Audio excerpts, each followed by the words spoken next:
श्री कृष्ण कह रहे कि जब मेरे लिए कर्म होगा तब आप इस सुख दुख के द्वंद्व से मुक्त हो जाओगे। क्योंकि श्री कृष्ण क्या है, श्री कृष्ण परम आनंद है, वो परम आनंद है, तो वो सुख दुख के द्वंद्व से मुक्त है। और भगवान कह रहे हैं कि अगर कर्म मेरे लिए होगा तो इस सुख दुख के द्वंद्व से आप भी मुक्त हो जाओगे।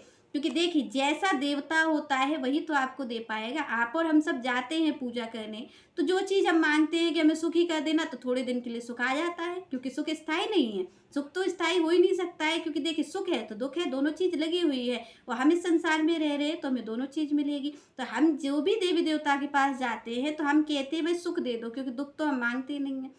सुख मांगते हैं तो सुख कुछ क्षण के लिए आ जाता है, क्योंकि कुछ अच्छा कर्म आप और हमसे बन जाता है तो उसके बदले हमें सुख मिल जाता है, पर मिलता थोड़ी देर के लिए है। तो यहाँ पर श्री कृष्ण कह रहे कि भाई ये जो सारे देवता हैं ये आपको कुछ क्षण के सुख की प्राप्ति करवा देंगे। जैसे कि आप देखते हैं कई लोग जाते हैं और ये मन्नत मांगते हैं कि हमारे शादी हो जाए, तो आप देखते होंगे शादी हो जाती है। आप देखते हो कोई मांगता है कि हमारे बच्चे हो जाए, तो बच्चे भी हो जाते हैं। पर क्या सुख हो पाता है, आप ये बताइए। बच्चा हुआ, थोड़ी देर के लिए आप सुखी हुए, फिर उसके बाद का जो दुख होता है उसकी पीड़ा कौन भूल भी नहीं पाते, आप और हम सब भूल भी नहीं पाते जो पीड़ा हमें होती है। और यहाँ पर लोग कहते भाई हमारी शादी हो जाए, शादी तो हो जाती, पर उसके बाद की जो जिंदगी भर का दुख होता है वो कौन झेलता है। तो यहाँ पर आप और हमें पता चलता है कि हम किसी भी देवी देवता से जाएंगे और सुख मांगेंगे, तो ये मान के चलिए आपने आज सुख मांगा, कल दुख खड़ा है आपके लिए। उसी सुख के अंदर दुख है जो आप सुख मांग रहे हो ना जाकर के, कि हमारी शादी हो जाए हम सुखी हो जाएंगे। सुखी तो आप हो गए, होते ही है लोग, आप देखते नहीं है शादी में लोग कितने सुख हुए हो जाते हैं और नाचते रहते हैं सब। तो क्या मिलता है, सुख तो मिलता है, ऐसा नहीं है कि सुख नहीं मिलता है, सुख तो मिलता है, पर उसके बाद जो दुख मिलता है उसका परिणाम तो सारे लोग झेल ही रहे हैं और जानते ही है कि उसके बाद क्या दुख आता है। लोग कहते हैं हमारे बच्चे हो जाए, मांगते हैं देवी देवता से जाकर के, जब वो मांगते हैं तो उन्हें थोड़ी देर के लिए सुख आता है, पर उसके बाद जो बच्चे दुख देते हैं उनको जिंदगी भर, उसका क्या। तो यहाँ पर हमें पता चलता है कि भाई अगर सुख मांगेंगे तो दुख आएगा ही आएगा। तो ये जो भगवान कह रहे हैं इस चीज को, श्री कृष्ण कह रहे हैं कि आप किसी भी देवता से जाकर के मांगोगे मेरे सिवा, क्योंकि श्री कृष्ण कौन है, श्री कृष्ण भगवान है। तो यहाँ पर अगर भगवान कह रहे हैं कि अगर आप अन्य देवताओं से मांगोगे जाकर के, तो वो तो खुद ही इस सुख दुख के द्वंद्व में पड़े हुए हैं। श्री कृष्ण कहते हैं कि धरती के एक जीव से लेकर के और ब्रह्मलोक तक जितना भी है, भगवान कह रहे ये सुख दुख का ही द्वंद्व चल रहा है, ऊपर तक वही चल रहा है। आप ब्रह्मलोक तक जाओगे तो सारे सुखी और दुखी हैं, आपके हमारी तरीके, उनके जीवन में भी सुख आ रहा है और दुख आ रहा है। भगवान कह रहे ऐसा ही चल रहा है ऊपर तक। तो आप अगर मुझे छोड़कर, श्री कृष्ण कह रहे हैं अगर आप मुझे छोड़कर के किसी से भी मांगोगे, तो भाई जिसके पास जो चीज होगी वही तो देगा, जिसके पास सुख होगा तो वो सुख दे देगा। तो सुख है तो दुख है। तो भगवान कह रहे हैं कि भाई आप ब्रह्मा जी तक से मांग लोगे तो भी सुख दुख के द्वंद्व से मुक्त नहीं हो सकते हो। भगवान कह रहे कौन करेगा मुक्त, जो मुक्त होगा। आप और हम देखते हैं भाई जिसके पास जो चीज है वही तो दे पाएगा, जो मुक्त होगा इस सुख दुख के द्वंद्व से वही तो दे पाएगा। तो इस सुख दुख के द्वंद्व से मुक्त कौन है, श्री कृष्ण है। श्री कृष्ण इस सुख दुख के द्वंद्व से मुक्त है, क्योंकि वो सुख दुख में नहीं है, वो आनंद में रहते हैं। और आप देखते होंगे कि सुख के बदले तो दुख आता है, सुख है तो दुख है, पर आनंद के बदले क्या आता है, परम आनंद आता है। आनंद का कभी भी आप देखेंगे विलोम नहीं होता, आनंद का तो परम आनंद होता है। आप आनंदित हैं तो आप परम आनंदित हो जाएंगे और आपके आनंद का वर्धन हो जाएगा। तो श्री कृष्ण कहते हैं कि भाई जिससे जो मांगोगे तो मिल जाएगा। अगर आप चाहते हो कि आप सुख दुख के झूले में झूलते रहो, तो इन सारे देवताओं के पास जाना, इनकी पूजा करना। भगवान कह रहे पर अगर आप ये चाहते हो कि ये जो कर्म बंधन है, कर्म बंधन यहाँ पर क्यों भगवान कह रहे कर्म बंधन, कर्म बंधन इसलिए कह रहे हैं क्योंकि कर्मों का ही बंधन है। अच्छा कर्म करो सुख ले लो, बुरा कर्म करो दुख ले लो। तो भगवान कह रहे कि अगर आप ये चाहते हो, क्योंकि आप और आप हमारा नियंत्रण इस चीज पर नहीं है कि हम अच्छे कर्म कर पाए, क्योंकि हम किसी ना किसी की संगति में रह करके आप और हम नहीं चाहते हो, फिर भी हमसे कहीं ना कहीं कुछ कर्म गलत बन ही जाते हैं, जिसका परिणाम आप और हम भुगतते हैं, दुख के रूप में हमारे सामने आ जाता है। अच्छे कर्म हम कर नहीं पाते हैं क्योंकि हम माया के वशीभूत जीव है, तो हम ऐसा कर तो नहीं पाते हैं। पर श्री कृष्ण कहते हैं कि अगर चाहते हो कि इसके द्वंद्व से मुक्त हो जाओ, इस सुख दुख के ये जो कर्म बंधन है इससे मुक्त हो जाओ, तो फिर भगवान कहते एक ही उपाय है, वो उपाय है श्री कृष्ण। भगवान कहते मेरी शरण में आ जाओ, मैं आनंद में रहता हूँ, आपको भी आनंदित कर दूंगा। तो श्री कृष्ण कहते हैं कि भाई मेरी शरण में आ जाओ, और जो मेरे लिए करता है, भगवान कह रहे जो मेरे लिए करता है कार्य, वो इस कर्म बंधन से मुक्त हो जाता है। श्री कृष्ण कहते हैं अगर आप मेरे पास आते हो तो मैं आपको सुख और दुख नहीं दूंगा, मैं आपको सुख भी नहीं दूंगा, मैं आपको दुख भी नहीं दूंगा। श्री कृष्ण कहते हैं मैं आपको आनंद दूंगा जिसका कभी अंत नहीं होता है, वो आनंद का वर्धन ही होता है। श्री कृष्ण जिसके जीवन में होंगे आप देखेंगे कि वो दुख ही नहीं मिलेगा आपको, वो हमेशा आनंदित मिलेगा। क्यों? क्योंकि श्री कृष्ण जो है वो आनंद का सूचक है, वो आनंदित रहते हैं, वो भी आनंदित रहते हैं। वो जैसा देवता होता है जिसकी हम पूजा करते हैं वैसे उनके भक्त होते हैं।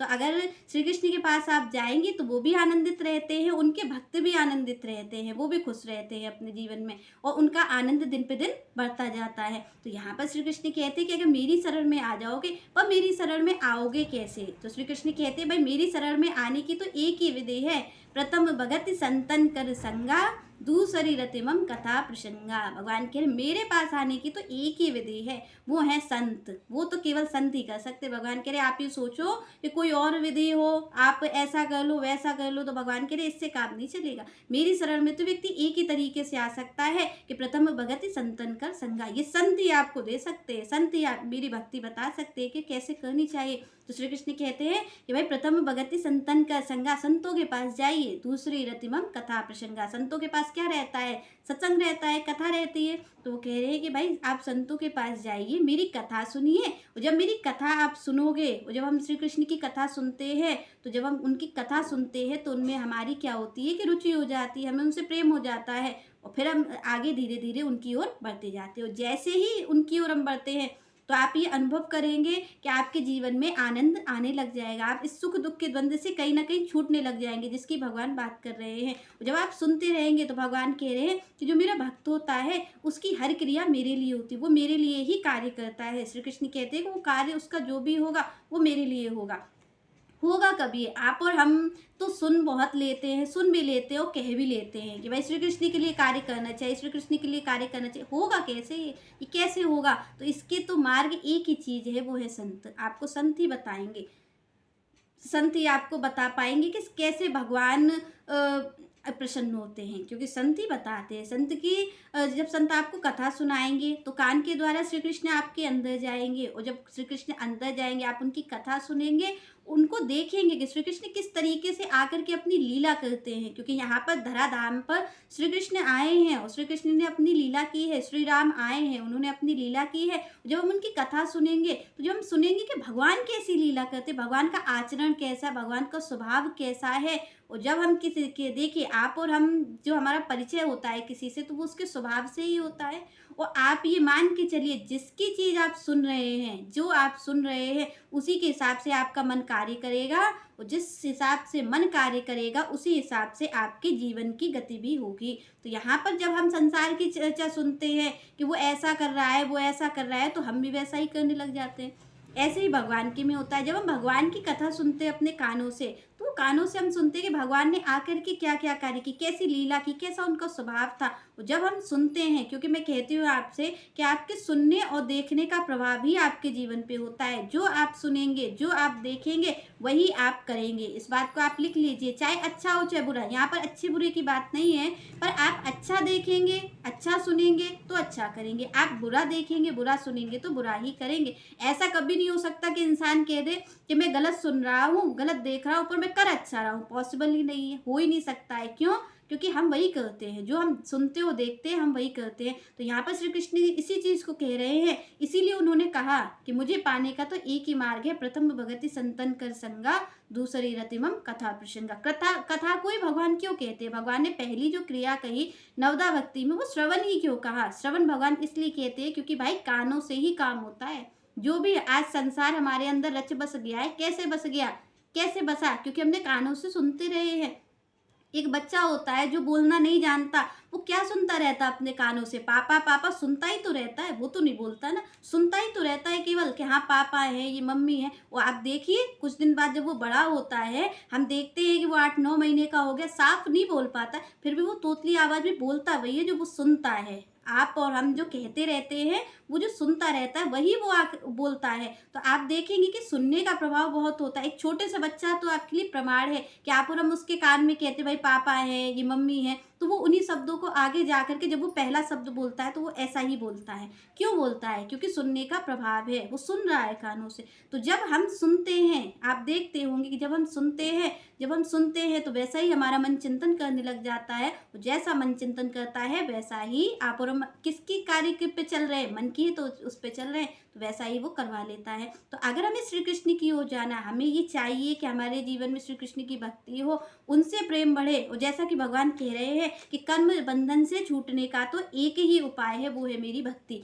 तो यहाँ पर भगवान की भक्ति संत ही देंगे। तो हम उनकी कथा सुने, हम जाएं संतों के पास, कथा सुने। और आपके और हमारे लिए तो आज बहुत सुलभ हो गया है कि हमारे पास मोबाइल जैसी चीज़ है। यहाँ पर दोनों चीज़ें देखिए, मोबाइल आप चाहें तो आपका शत्रु भी बन सकता है और मित्र भी बन सकता है। गलत चीज़ देख लें, सुन लें तो आपका वो पे गलत करवा ही लेगा और आपके लिए शत्रु बन जाएगा। पर अगर इसी से आप कथा सत्संग सुन लें तो आपके लिए अच्छा भी बन सकता है। तो यहाँ पर भगवान इसकी कह रहे हैं कि आप सुनिए। तो आप भगवान की कथा जब आप सुनेंगे, आपके हृदय में भगवान का चिंतन होगा, मन चिंतन करने लग जाएगा। जब वो सुनेगा तो निश्चित सी बात है चिंतन करेगा, और जब चिंतन करेगा तो एक दिन भगवान का नाम भी आप बोलने लग जाएंगे। तो जैसा भगवान का स्वभाव होगा, भक्त का स्वभाव भी वैसा ही हो जाता है, वैसा ही वो भी करने लग जाता है। तो यहाँ पर श्री कृष्ण इसी चीज़ को कहते हैं कि जब आप मेरी कथा सुनोगे तो आप वैसे ही होने लग जाओगे। जैसे ही आप होगे वैसे, तो क्या होगा कि फिर आप सारे कार्य किसके लिए करोगे?